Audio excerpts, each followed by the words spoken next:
এক যুগের মধ্যে সবচেয়ে শুষ্ক জুনের সাক্ষী হলো ভারত। আবহাওয়া বিভাগের তথ্য মতে ১৯০১ সালের পর এটি দেশটির পঞ্চম শুষ্কতম মাস। জুনে পূর্বাভাসের অর্ধেকও বৃষ্টি না হয় জুলাই নিয়ে আশা ছিল, তবে চলতি মাসেও কম বৃষ্টির আশঙ্কায় কৃষকদের উদ্বেগ আরও বেড়েছে। ইতিমধ্যে গ্রীষ্মকালীন ফসলের চাষ গত বছরের তুলনায় কমেছে।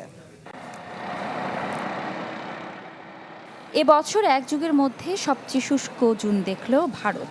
১৯০১ সালে দেশব্যাপী বৃষ্টিপাতের রেকর্ড শুরু হওয়ার পর থেকে সর্বনিম্ন বর্ষণের তালিকায় মাসটির অবস্থান পঞ্চম।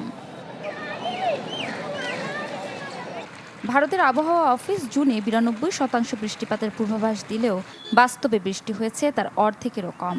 ফলে সবার নজর যখন জুলাইয়ের দিকে, তখন এলো আরেক পূর্বাভাস। আবহাওয়া বিভাগের শঙ্কা, চলতি মাসেও স্বাভাবিকের চেয়ে বৃষ্টিপাত হবে কম। ফলে ফসল বপন নিয়ে বেড়েছে কৃষকদের উদ্বেগ। ভারতের কৃষি মন্ত্রণালয়ের জরিপে দেখা যায়, এবছর ৩০ জুন পর্যন্ত গ্রীষ্মকালীন ফসলের চাষ হয়েছে ১,৮২,০০,০০০ হেক্টর জমিতে। গেল বছর একই সময়ে যা ছিল ২,৩৬,০০,০০০ বেশি। মাত্র এক বছরই কমেছে ২৩%। একই ব্যবধানে ধান চাষ কমেছে ১/৪। ভারতের বার্ষিক বৃষ্টিপাতের ৭০% বর্ষণই হয় জুন থেকে সেপ্টেম্বর পর্যন্ত মৌসুমে। নগদ নিয়ে এলো হার না মানা হার অফার। সর্বনিম্ন ১০,০০০ টাকা রেমিটেন্স নগদে পাঠালে থাকছে স্বর্ণের হার জেতার সুযোগ।